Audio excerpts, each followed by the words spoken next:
আসসালামু আলাইকুম। জীবনে অনেক স্বপ্ন দেখেছি। যে স্বপ্নগুলো ধরতে পারিনি, ছুঁইতে পারিনি। এমন স্বপ্ন দেখে কী লাভ? যে স্বপ্ন ধরা যায় না, ছোঁয়া যায় না। আবার অনেক সময় স্বপ্ন দেখেছি এবং ধরেছি, ছুঁয়েছি, সেই স্বপ্নের সাথে বশত করেছি। তারপরেও এগিয়ে যেতে পারিনি। কেন? কারণ হলো লেগে থাকতে পারিনি এবং সবচেয়ে বড় একটি ভুল ছিল আমার মানি ম্যানেজমেন্ট না জানার কারণ।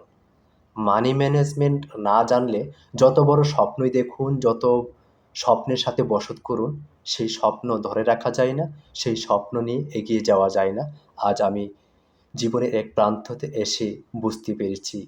নিজের বলার মতো একটা গল্প ফাউন্ডেশন থেকে সবার প্রিয় মেন্টর, আমার আইডল, মানবিক বাংলাদেশ গড়ার কারিগর শ্রদ্ধেয় ইকবাল বাহার জাহিদ স্যারের প্রতিদিনের সেশন থেকে আমি শিখতে পারছি মানি ম্যানেজমেন্ট কী।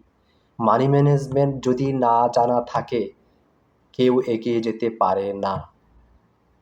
স্বপ্ন দেখার সাথে শেখার শেষ নেই, জানার শেষ নেই। অভিজ্ঞতা থাকলেও অভিজ্ঞতাকে প্রতিষ্ঠিত করা যায় না। আজকে আমি বুঝতে পারছি আমার পেছনে পড়ে থাকার মূল কারণ কী। আমি তো অনেক স্বপ্ন দেখেছি, স্বপ্নগুলো ধরেছি, ছুঁয়েছি, বশত করেছি।